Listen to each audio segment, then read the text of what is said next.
छा तव्हां कस्तेशीरी जड़ी बूटी कॾहिं ॿुधी आहे? कस्तेशीरी जड़ी बूटी खे कॉस्टिक रूट बि चयो वञे थो। इहा अहिड़ी जड़ी बूटी आहे जेका पंहिंजे अनोखे ज़ाइके ऐं रंग जे करे बि सुञाती वञे थी। इहा जड़ी बूटी सदियुनि खां रवायती शिफ़ा ॾींदड़ तरीक़नि में इस्तेमालु थींदी पई अचे। इहा जड़ी बूटी हिमालय जे इलाइक़नि जी आहे ऐं चीनी नुस्ख़नि में बि इन जे इस्तेमाल जी वॾी तारीख़ मौजूदु आहे। अॼु असां अव्हांखे कस्तेशीरी जे फ़ाइदनि बाबति ॿुधाईंदासीं।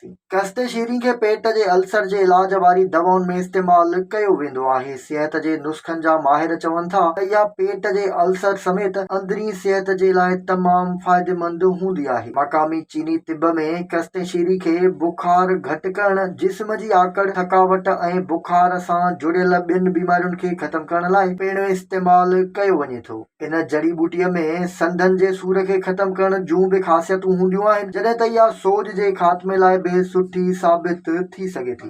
चीनी नुस्ख़नि जी रवायती दवाउनि में कस्तेशीरीअ खे साह जी तकलीफ़ुनि जहिड़ोक सहिके ऐं दम जे ख़ात्मे लाइ बि इस्तेमालु कयो वेंदो आहे। इहा साह जा मसइला ख़तमु करे साह में सवलाई पैदा कंदी आहे। इन सां गॾु इहा जड़ी बूटी ख़ूबसूरती माणण तोड़े चमड़ीअ जे मसइलनि जे हल लाइ ठहंदड़ दवाउनि में बि वॾी हद ताईं इस्तेमालु थिए थी। इहा चमड़ीअ खे फ्री रेडिकल्स जे करे थींदड़ ख़तरनि खां बचाइण में वॾो अहम किरदारु अदा कंदी आहे। न रुॻो एतिरो, पर मुख़्तलिफ़ इलाइक़नि जा क़बाइली माण्हू इन जड़ी बूटीअ खे उमिरि वधण जूं अलामतूं घटाइण लाइ बि तमामु बहितरीन नुस्ख़ो सम्झंदा आहिनि। इन जड़ी बूटीअ जो इस्तेमालु हाज़मे जे निज़ाम खे बहितर कंदो आहे, जंहिंसां गॾु इहा पेट जे गॾियल मसइलनि लाइ इंतिहाई काराइती सम्झी वञे थी। कस्तेशीरीन इस्तेमालु करण लाइ इन जड़ी बूटीअ जो पाउडर तयारु करे वठो। इहो पाउडर चांहि जो अधु चमचो माखी या हल्के गरम पाणीअ में गॾाए इस्तेमालु कजे त बहितर साबित थींदो। चमड़ीअ जे मसइलनि लाइ इन पाउडर जो थोरो मिक़दार कंहिं तेल में गॾाए जिस्म जे कंहिं बि हिसे ते इस्तेमालु करे सघिजे थो। जॾहिं त ख़ूबसूरती माणण लाइ इहो पाउडर माखी,